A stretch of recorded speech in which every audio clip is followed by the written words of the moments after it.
Jadi hari ini kita akan melakukan praktikum dengan materi ciri seksual sekunder dan primer anatomi organ reproduksi kelompok Telestolei. Ikan bertulang sejati atau Telestois merupakan kelompok vertebrata yang menampilkan tingkat keanekaragaman reproduksi paling tinggi dibandingkan kelompok vertebrata lainnya. Prosedur pembedahan yang pertama adalah mematikan ikan supaya tidak bisa pulih dengan menghentikan fungsi pusat saraf di medula oblongata. Dan tahap ini dilakukan dengan penghancuran otak dengan cara menusuk bagian pusat saraf sehingga kematian terjadi secara permanen dan tidak dapat kembali. Pada ikan lele dilakukan pembedahan di bagian bawah tubuhnya dengan membentuk huruf T sampai lubang anus sehingga organ-organ di dalamnya dapat terlihat dengan jelas. Berbeda dengan ikan lele, pembedahan ikan mas dan juga ikan nila dilakukan dengan dimulai dari pembedahan di sekitar operculum sampai ke lubang anus. Setelah itu, organ-organ di dalamnya dapat dikeluarkan dan dianalisis lebih lanjut. Ikan lele di sini ada usus ikan lele. Karena ikan lele itu termasuk ikan omnivora. Terus di sini itu ada lambung yang langsung menyatu dengan ususnya. Lalu di sini ada empedu. Ini empedunya. Terus di sini ada limpanya yang masih kecil ini. Terus di sini ada gonadnya sepasang kanan kiri. Terus di sini ada hati dan di sini jantungnya. Apa ditaruh susah kan itu lebih terang. Itu empedu, ini hatinya. Nih, terus di sini ini limfa. Sini ini ususnya. Ya, jadi ini organ-organ pada ikan mas. Yang pertama ada ini gonad, ini ada gelembung renang, ini ada usus, ini ada limfa, ini ada empedu, ini ada hati, dan ini ada jantung. Pada ikan Telestolei, jenis kelamin ditentukan secara genetik, tapi tetap bisa berubah karena dipengaruhi oleh hormon dan lingkungan. Bentuk dan struktur gonad ikan menunjukkan tingkat kematangan reproduksinya, dan pengamatan bagian dalam gonad adalah cara paling akurat untuk mengetahui jenis kelaminnya.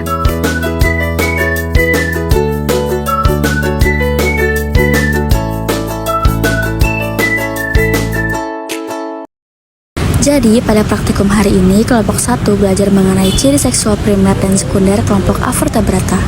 Avertebrata adalah kelompok hewan tanpa tulang belakang yang memiliki sistem saraf yang terletak di bagian ventral atau bawah tubuh, tepatnya di bawah saluran pencernaan.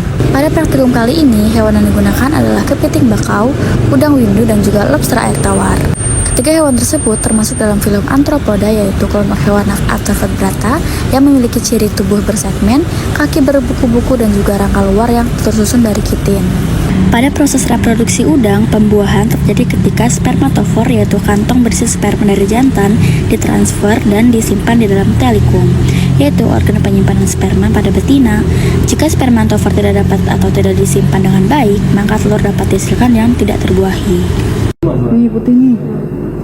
Ini disebutnya pleopon. Ini nih, itu ada lubangnya. Jadi Coba itu namanya telikum. Nah, bagian cekungannya ini juga disebut telikum. Awas tangan ya, maaf. Lubang sini dia dari gonopod kalian perhatiin adalah memasukkan telikum sperma ke dalam sama petasma itu vulva. pasti lebih luas. Vulva itu ada di bagian toraks Nih, ketiga. ini kan ada dari bawah di sela-sela kakinya kayak ada cekungan gitu kan. vulva. Kalau yang jantan tuh Nanti pasti gonopod lebih ini akan dimasukkan ke dalam lebih vulva. sempit tuh. Kemudian apa fungsi pleopon yang Nah, itu juga bagian dari telikum, itu nanti buat tempat spermanya. Yaitu spermanya bakal keluar nih dari petasma tadi, itu spermanya ditransfer buat nempel di sini. Nah, nanti tampilannya kayak gini. Nah, nanti kalau udangnya udah matang gonad yang betina, tampilannya bakal kayak gini. Kemudian nanti spermanya akan diletakkan di mana? Di dalam Nih, kelihatan banget dia putih gitu. Di bagian atasnya gini tuh. nanti Nah, di sini nanti kelihatan ada telur gitu dia. Kepiting jantan umumnya memiliki capit yang lebih besar daripada capit betina. Hal ini digunakan untuk bertarung mempertahankan wilayah. Nah, ini juga sebenarnya termasuk ke gonopod kayak gitu. Nah, tapi fungsinya beda. Kalau di jantan tadi buat apa? Alat kelamin. Betul, mengeluarkan sperma. Tapi kalau di betina itu lebih ke buat menempelkan si telurnya. Dan juga nanti kalau misalkan si telurnya itu udah matang nih, tinggal disebarin aja pakai ini. Ini nanti bakal gerak-gerak itu buat nyebarin si telurnya. Biar pada jatuh. Ini kali yang balik yang lengket-lengket tuh. Oh iya. Iya gak sih? Zoom. Di sini ada juga. Nah, tuh. Yang kanan tuh kalau soal vulva 1, ini vulva 2. Nanti keluar apa masuk terus dikeluarin lagi ya. Kalau di sini. Telurnya di sini. Di mana ada keluarnya? Sini telurnya Ditampung. nanti. Ini di abdomen. Iya, di segitiga runcing. Ini ada gonopornya. Nanti spermanya keluar ke betina. Perbedaannya tampak jelas pada individu betina yang memiliki abdomen yang berbentuk bulat dan lebih besar dibandingkan jantan. Bagian ini berfungsi sebagai tempat menyimpan dan mengerami telurnya. Ini betina. Lihatnya lubang seperti di kaki jalan ke 31, 2, 3. Nah di sini tuh ada kayak mata bulat-bulat gini. itu Yang namanya ini. Yang ini. ini umur berapa bang? Nah ini jantan. Lihatnya dari ini nih sedikit longgar. Petasma. Nih. Yang dua muncul. 1, 2. Ini tempat keluarnya sperma.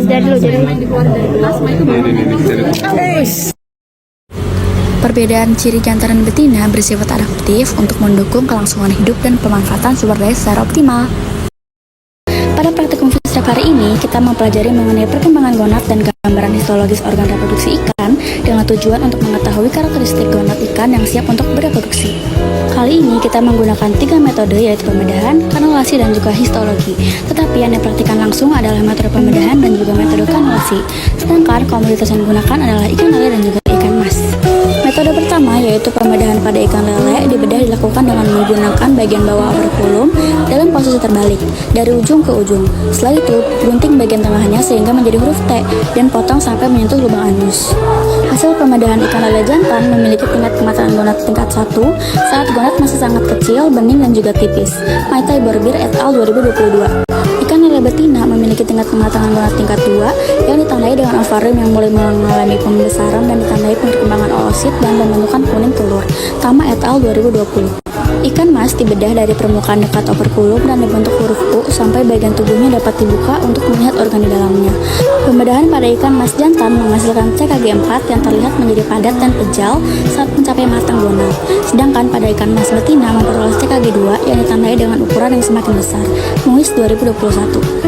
Teknik kanulasi adalah metode pengambilan telur dari gonad dengan cara menyedotnya dengan menggunakan silang kecil atau kateter yang dimasukkan melalui saluran urogenital. Telur yang diperoleh selanjutnya dianalisis untuk mengukur diameter dan mengevaluasi keseragaman ukurannya. Sementara induk betina dan jantan yang memenuhi kriteria kemudian dipilih untuk menjadi percobaan pemijahan. Irawan dan Soridiana 2017. Hasil sel telur yang dianulasi termasuk dalam CKG 1 karena gonadnya masih belum berkembang. Ya, yang pertama di sini ada lele betina. Di sini kita bisa lihat dari lubang urogenitalnya kalau dia betina.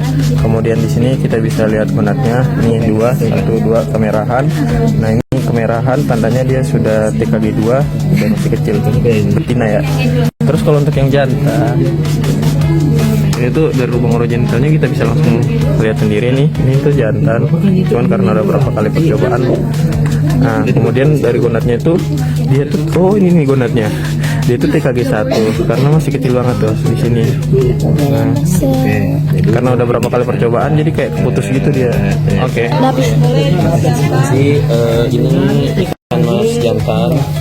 Dari hasil identifikasi kami tuh menyimpulkan bahwa ini TKG ke-4. Nah, jadi gonadnya itu ini sama ini. Kenapa 4? Karena ini tuh sudah besar dan juga keras dan kencang. Terus selanjutnya ini ada ikan mas betina. Ini gonadnya ada di sini sama di sini. Nah, ini tuh masuknya ke TKG 2 karena masih kecil dan belum ada sel telurnya. Di sini ada ikan lele yang kita ident dengan cara metode kanulasi menggunakan kateter, yang dimana kateternya ini dimasukkan ke lubang urogenitalnya untuk kita mengecek apakah si lelenya ini udah di tahap pematangan gonad atau belum. Tapi setelah kita ident, ternyata si lelenya ini masih cukup kecil ataupun masih belum mencukupi umur, dimana dia masih masuk di TKG 1 ataupun masih pada tahap pengembangan sel telur. Pada minggu ini kita belajar mengenai evaluasi kematangan gonad dan performa reproduksi organisme akuatik melalui pendekatan ultrasonografi, indeks somatik, dan juga analisis fekunditas. Proses pematangan telur akan mengalami kendala apabila faktor-faktor penting di dalamnya tidak diperhatikan. terutama pada mutu induk yang berkualitas dan juga kandungan nutrisi di dalam pakan yang diberikan. Sembiring et al. 2017. Hal pertama yang kita pelajari adalah cara penggunaan alat USG yang digunakan untuk mengetahui jenis kelamin maupun tingkat kematangan gonad. Penggunaan alat ini merupakan salah satu alternatif non-invasif untuk mengevaluasi perkembangan gonad yang dilakukan tanpa mengharuskan induk untuk berkorban. Melingi et al. 2023. Kelebihan penggunaan alat USG adalah memiliki tingkat akurasi yang sangat tinggi dan tingkat stres ikan sangat kecil daripada penerapan metode tradisional yang menimbulkan cedera pada ikan induknya. Setawong et al. 2024. Jenis prop linear dan prop curve memiliki perbedaan dalam bentuk dan cara penggunaannya. Prop linear memiliki permukaan yang datar dan digunakan dengan cara digeser secara longitudinal sehingga menghasilkan gambaran organ yang memanjang atau longitudinal view. Prop curve berbentuk melengkung dan digunakan dengan posisi miring serta digeser untuk menghasilkan gambaran lebar atau ketebalan organ, atau disebut juga dengan transverse view. Setelah USG, kita menimbang dan juga mengukur ikan lele untuk mengambil data sebelum melakukan diseksi atau pembedahan. Pemantauan perkembangan gonad yang dilakukan melalui pendekatan morfologi dan histologi memiliki tujuan yang jelas, yaitu mengidentifikasi karakteristik dalam memperoleh data yang akurat dan juga pola reproduksi maupun periode atau intensitas pemijahan. Jusmaldi et al. 2017. Pembedahan dilakukan dengan menyayat bagian bawah ikan lele dari bagian operculum sampai sebelum lubang urogenital, menggunakan pisau dan juga gunting pada alat bedah. Perlakuan pembedahan dilakukan secara berlahan agar meminimalisir kerusakan organ di dalamnya. Pengambilan organ dapat dilakukan ketika tubuh telah terbuka lebar untuk memudahkan proses pengangkatan organ. Organ gonad dan hati yang telah dikeluarkan dipersiapkan untuk dilakukan penimbangan. Setelah penimbangan, gonad yang telah berhasil dikeluarkan dari tubuh ikan lele dimasukkan ke dalam toples yang berisi larutan pengawet untuk diawetkan, sedangkan hati tidak perlu dilakukan pengawetan. Penimbangan bobot gonad dan hati memiliki tujuan yang sama, yaitu untuk menentukan nilai indeks gonadosomatik atau GSI dan juga nilai indeks hepatosomatik atau HSI. Rumus perhitungan GSI yaitu bobot gonad dibagi bobot tubuh dikali 100, sedangkan rumus dari perhitungan HSI adalah bobot hati dibagi bobot tubuh dikali 100. Kemudian pengetahuan baru yaitu mengenai penjahitan pada ikan lele dilakukan dengan menggunakan benang dan juga jarum jahit yang aseptik yang memiliki tujuan untuk menutup luka pasca operasi. Perlakuan diwajibkan menggunakan teknik aseptik untuk menghindari atau mengurangi resiko infeksi dan juga kontaminasi. Langkah awal yaitu dengan menusuk salah satu sisi permukaan kulit yang akan dijahit dan kaitkan kembali jarumnya ke sisi sebelahnya agar menyambung kembali. Setelah itu, benang ditarik ke sisi sebelahnya dan sisakan panjang benang untuk mengikat ke simpul. Simpul dibentuk dari 2-3 lilitan benang pada pinset, kemudian disatukan dengan sisaan benang yang sedikit panjang. Kemudian ikat dan tarik dengan kuat supaya menyatu kembali. Pengikatan tersebut dilakukan sebanyak 2-3 kali pengulangan supaya jahitannya kuat dan tidak mudah lepas. Jadi pada hari ini kita belajar mengenai fekunditas dan diameter telur pada ikan lele betina. Pada minggu sebelumnya kita praktikum mengenai evaluasi pematangan gonad, dan pada hari ini kita akan menghitung fekunditas dan diameter telur yang sudah direndam dalam suatu larutan, sehingga lapisan pada dinding telurnya dapat melarut dan butiran telur dapat dihitung. Fekunditas mengacu pada banyaknya telur yang tersimpan dalam ovarium dan dibagi menjadi 2 jenis yang dibedakan dari cara perhitungannya, yaitu fekunditas mutlak dan juga fekunditas total. Muharram et al. 2020. Perhitungan ukuran jumlah telur atau fekunditas pada indukan ikan umumnya dilakukan untuk mengetahui kapasitas atau potensi telur dalam suatu siklus pemijahan. Proses pematangan telur akan mengalami kendala apabila faktor-faktor penting di dalamnya tidak diperhatikan, terutama pada mutu induk yang berkualitas dan kandungan nutrisi di dalam pakan yang diberikan. Sembiring et al. 2017. Telur ikan adalah kumpulan telur di ovarium atau telur matang yang siap dilepaskan ke air yang dalam kantungnya terikat oleh jaringan tipis dan dilapisi oleh membran, dengan berat dapat mencapai sekitar 10-30% dari berat tubuh ikan. Mauritsen 2023. Diameter atau ukuran telur pada indukan ikan dapat diketahui dengan melakukan identifikasi langsung di bawah mikroskop di setiap sisi gonadnya. Muharram et al. 2020. Hasil diameter yang berukuran besar menandakan larva atau anakan yang dihasilkan memiliki ukuran besar pula. Sebaliknya, jika dihasilkan ukuran diameter yang kecil, maka larva ikan juga akan berukuran kecil.